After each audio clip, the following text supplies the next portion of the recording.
Come, sit beside the fire, my traveling friend. Tonight I must speak with a voice that knows the weight of shattered certainty, that understands how the strongest faith can be tested, not by the absence of divine power, but by its presence in moments when it seems to accomplish nothing at all.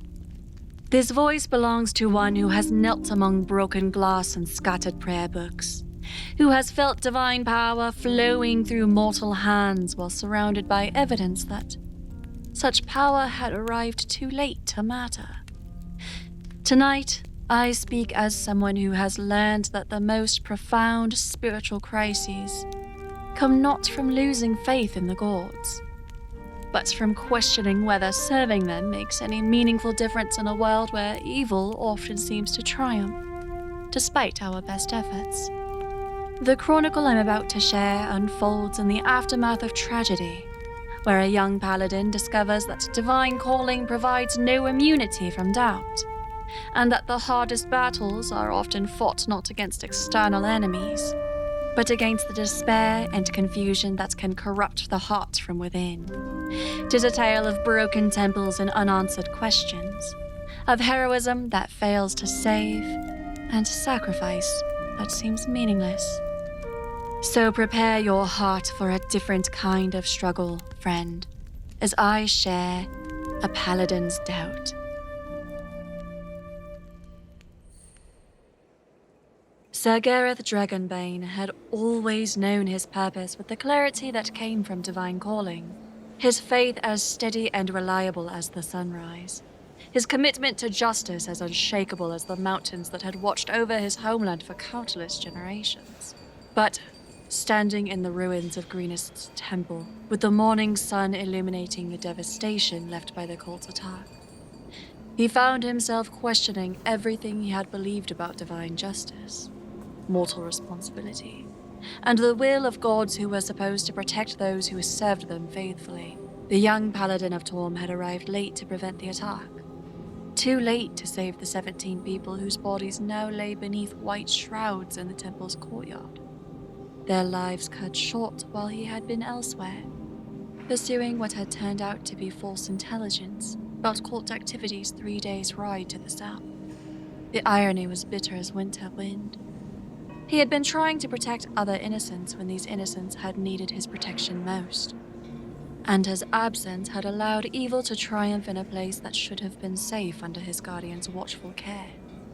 The temple itself bore the scars of violence that seemed to mock everything it had once represented. Stained glass windows that had depicted scenes of divine mercy and protection lay shattered on the stone floor, their colorful fragments mixing with ash and blood in patterns that spoke of chaos, triumphant over order, darkness victorious over light. The altar where generations of faithful had sought comfort and guidance had been defiled with symbols that hurt to look at directly, their alien geometry suggesting truths that mortal minds were not meant to comprehend, realities that challenged the fundamental assumptions upon which civilized life was built. Gareth knelt among the broken glass and scattered prayer books, his armor still bearing the dust of hard travel, and his sword hanging heavy at his side, like a weight of failure, rather than a symbol of righteous purpose. His divine powers remained as strong as ever. He could feel Torm's presence, flowing through him like a warm current, ready to be channeled into healing for the wounded, or protection for the threatened, or the smiting of evil wherever it may be found. But what good were divine powers that had not been present when they were needed most?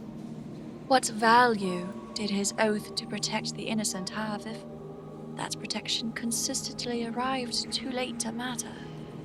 The survivors looked to him with eyes that held expectation mixed with disappointment, as if his presence should somehow make their losses meaningful, or guarantee that such tragedy would not happen again in the future.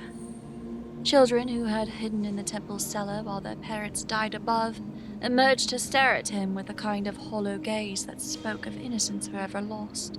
Their childhood ended not gradually through natural experience, but abruptly through the exposure to horrors that no young mind should ever have to process.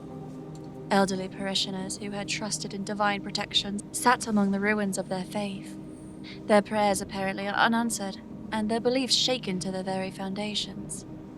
"Sir Knight," said a voice behind him, and Gareth turned to see Father Yinoth, the temple's aging priest, approaching with steps that seemed far more unsteady than they had been just days before. The cleric's robes were torn and stained with substances that Gareth preferred not to identify, while his face bore bruises that spoke of violence endured, rather than violence fought against. "We are grateful that you have come." "Oh, we had hoped that I would have been here when it mattered," Gareth finished, his voice carrying the weight of self-recrimination that had been building during the entire journey back to Greenest. "Father, I should have been there. I should have protected you and your flock from this desecration." "You could not have known," Father Yinoth replied, but his words carried little conviction even to his own ears. "The information you received about threats to the northern settlements seemed credible at the time. The sources appeared reliable. You made the decision that seemed most likely to prevent the greatest harm." But both men understood the hollowness of such reassurances in the face of evidence that surrounded them. Gareth's mission as a paladin was not to respond to credible threats or pursue reasonable leads based on the best available information. It was to be where divine justice was needed most, when it was needed most, guided by the inner certainty that was supposed to come from his connection to Torm's will. The fact that he had been deceived by false intelligence spoke to failure not just of mundane investigation, but of the spiritual discernment that was supposed to be one of his greatest strengths. Gareth's crisis of faith was not about the existence of his god, nor the reality of his divine powers. Those remained as strong as ever, flowing through him with a steady certainty that marked genuine divine connection, rather than self-deception or wishful thinking. It was about the gap between divine ideals and mortal reality, between what should be possible in a world governed by just gods, and what actually happened when evil was allowed to act without sufficient opposition. How could a god allow such suffering to occur? How could divine protection be real and meaningful if it failed when it was needed most? How could he claim to serve as Torm's instrument in the world when that service had proven inadequate to prevent atrocity? The questions that tormented him now were not new. They had been asked by faithful believers for as long as religion had existed, by people who struggled to reconcile their trust in divine justice with the harsh realities of a world where evil often seemed to triumph over good, where the innocent suffered while the guilty prospered, where the prayers for protection went unanswered, while those who mocked the gods lived in comfort and security.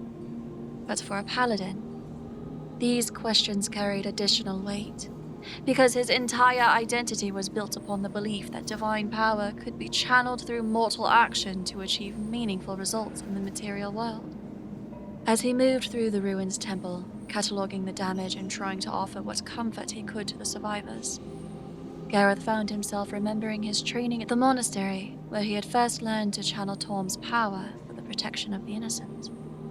The masters there had spoken of doubt as a natural part of spiritual growth, attesting that strengthened faith rather than weakening it when properly understood and confronted.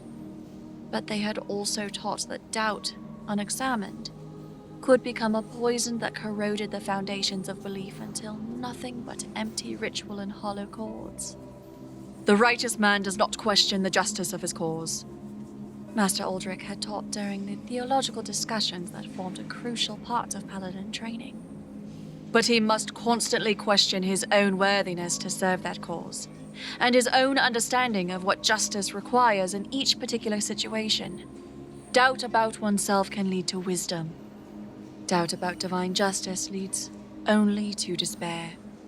The distinction had seemed clear enough in the classroom, surrounded by fellow students whose faith was still largely theoretical, rather than tested by real experience with the complexities and contradictions of a world where good and evil existed in constant tension. But here, among the bodies of people he had sworn to protect, the line between questioning one's worthiness and questioning divine justice itself seemed far less distinct than it had in academic discussion.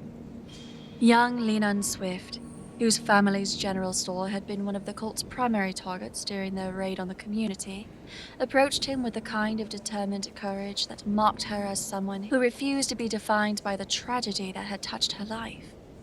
The girl could not have been more than 16, but her eyes held the kind of premature wisdom that came from witnessing things that should have never been seen by someone so young. "Sir Gareth," she said, her voice steady despite the tears that had clearly been shed recently, and would likely be shed again when the full impact of her loss finally settled into her consciousness. "My father died defending our store from the raiders. He wasn't a warrior like you, didn't have training with a sword and shield, but he tried to fight them anyway when they came for our stock of healing potions. Was he a hero? Or was he just a fool who threw his life away for nothing?" The question struck at the heart of Gareth's spiritual crisis, forcing him to confront the fundamental assumptions that had guided his understanding of heroism, sacrifice, and the meaning of death in service to others. If divine justice truly governed the world in a way that his training had taught him to believe, then heroic action could be rewarded with success, or at least with meaningful impact. Evil should be punished, good should triumph, and sacrifice should lead to salvation rather than simply adding more names to the list of the dead. But Linan's father had died while the cultists had escaped with their lives and their goals accomplished, taking what they wanted and leaving behind only grief and destruction. Where was the divine justice in that outcome? What meaning could be found in a sacrifice that had failed to protect anything or anyone? "He was a hero," Gareth said finally, the words coming from a place deeper than conscious thought, from the part of his spirit that remained connected to his calling, despite the doubts that plagued his mind. "Heroism isn't about winning or losing, about whether your actions achieve their intended goals. It's about choosing to do what's right, even when the cost is terrible, even when success seems impossible. Your father chose to defend what he loved, rather than surrender to evil. And that choice matters, regardless of the outcome."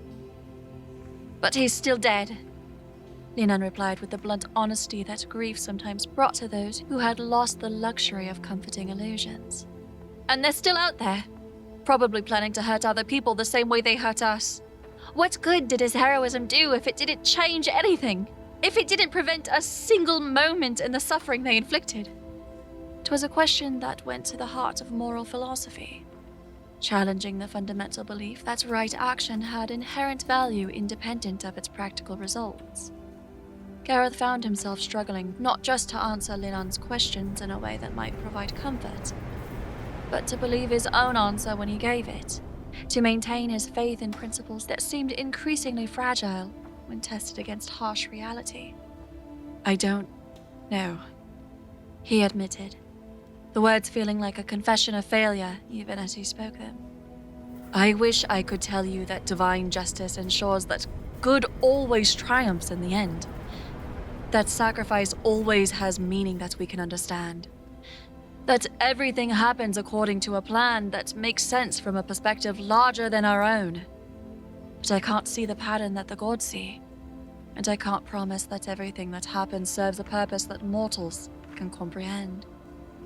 The conversation with Linan continued as they worked together to clear debris from the temple's main hall, her questions forcing him to examine beliefs that he had previously taken for granted, assumptions about the nature of good and evil that had seemed self-evident, until they were challenged by someone who had paid a real price for trusting them. She was not trying to undermine his faith or to argue against the existence of divine justice, but rather to understand how someone could maintain hope and continue fighting in the face of seemingly arbitrary suffering and apparently meaningless loss. As the day wore on, Gareth found himself drawn into similar conversations with other survivors, each one struggling to make sense of what had happened to their community and their lives. Some had lost family members to the cult's violence. Others had seen their life's work destroyed in moments of senseless destruction. and all of them were grappling with the fundamental question of how to continue living in a world where such things were not physically possible, but seemed to happen with disturbing regularity. Father Yinoth had organized the survivors into work groups that were slowly restoring some semblance of order to the temple complex. But the elderly priest was clearly struggling with his own crisis of faith that paralleled Gareth's in many ways. During a quiet moment between tasks, he approached the young paladin with a kind of careful deliberation that marked someone who had been considering his words for hours before speaking them. "Sir Gareth," he said quietly, his voice carrying the weight of someone who had spent decades offering comfort to others, and now found himself in need of the same kind of spiritual guidance. "I must confess that I find myself questioning whether I have failed in my duties as spiritual leader of this community. If my faith had been stronger, if my prayers had been more fervent, if I had been more worthy of divine favor, perhaps the protection that should have shielded us would not have been withdrawn when we needed it most." 'Twas a variation of the very same guilt that tormented Gareth himself. The belief that faithful service should somehow guarantee divine protection, and that the absence of such protection indicated personal failure rather than the operation of forces beyond mortal understanding or control.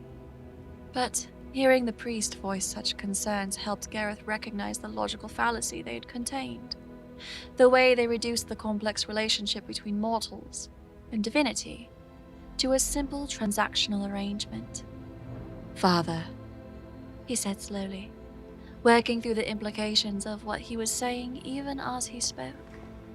"If divine protection operated according to such simple formulas, then faith would be nothing more than a business transaction.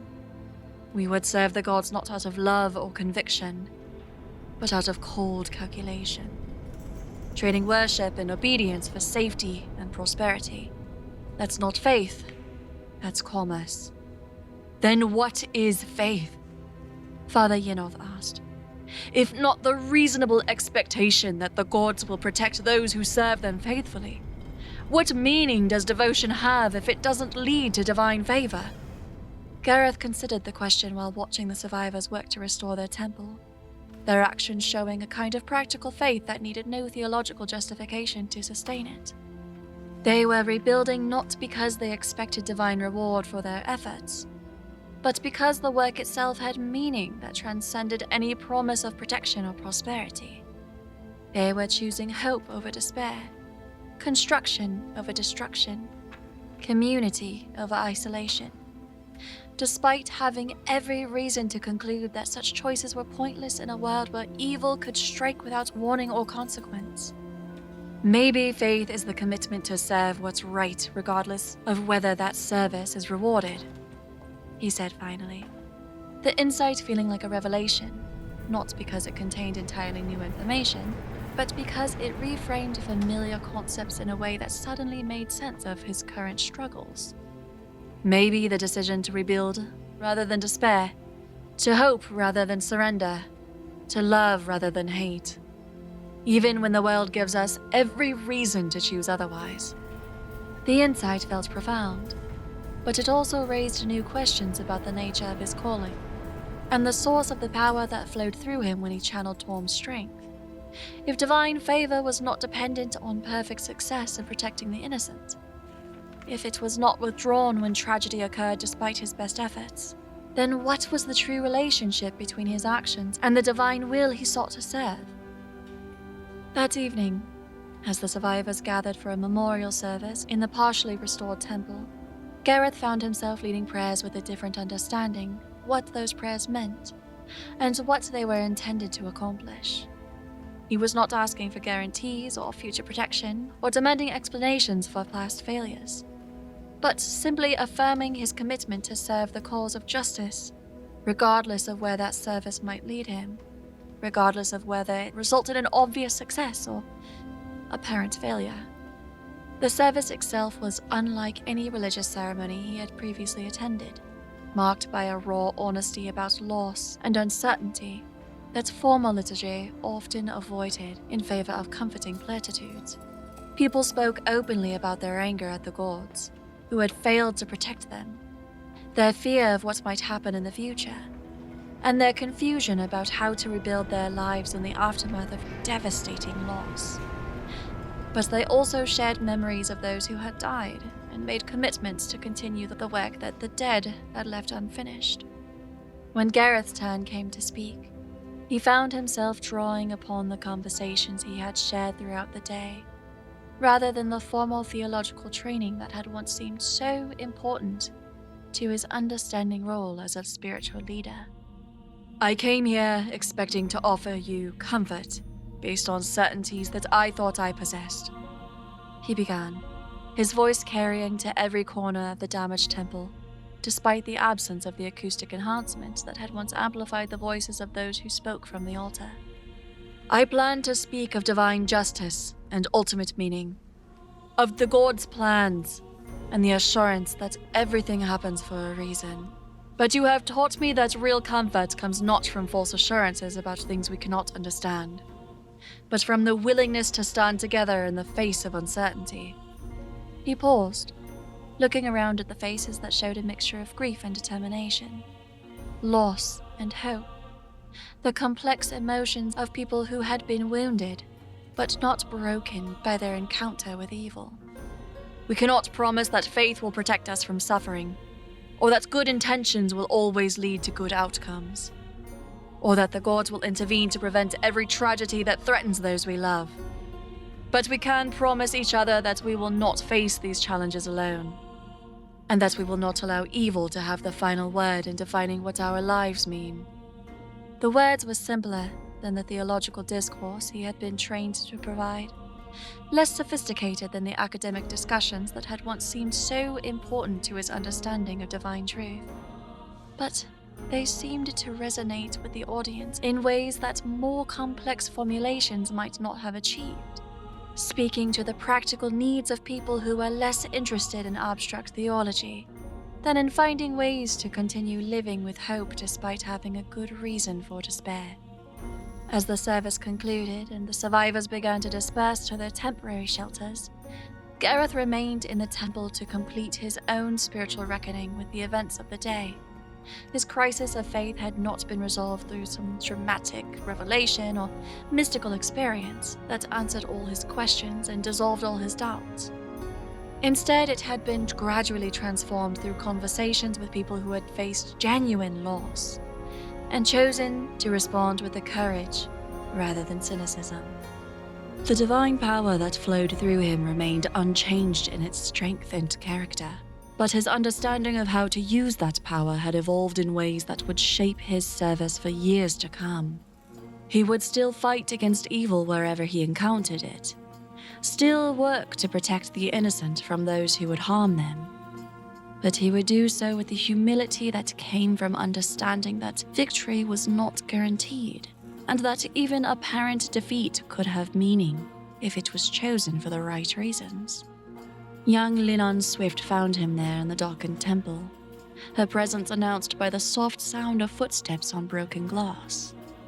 She had come not seeking answers to cosmic questions that had no easy solutions, but simply offering the companionship of someone who had also faced loss and chosen to continue living despite the pain it brought. Sir Gareth, she said quietly, settling onto one of the broken pews beside him. I've come thinking about what you said earlier, about heroism being a choice rather than an outcome. Do you really believe that, or were you just trying to make me feel better about my father's death? I'm learning to believe it, he replied honestly, his voice reflecting the ongoing process of spiritual growth that would likely continue for the rest of his life. And I think your father would be proud to know that his daughter is choosing to be a hero every day by refusing to let tragedy define her future, by continuing to care about others despite having every reason to focus only on her own pain. They sat together in comfortable silence, two people who had discovered that faith was not the absence of doubt, but the decision to act with hope despite uncertainty, to choose love despite the risk of loss, to continue fighting for what was right despite the possibility of defeat. Outside, the work of rebuilding continued under the light of lanterns and stars, while inside the damaged temple, the true foundations of faith were being quietly restored one conversation at a time.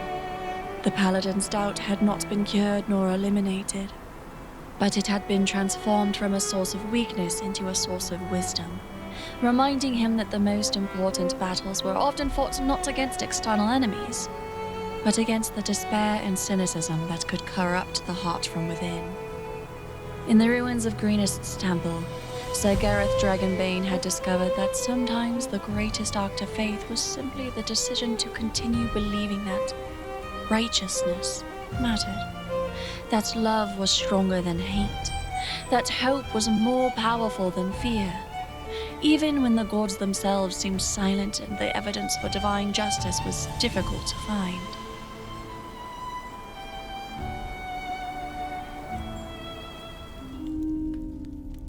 And so this tale draws to a close.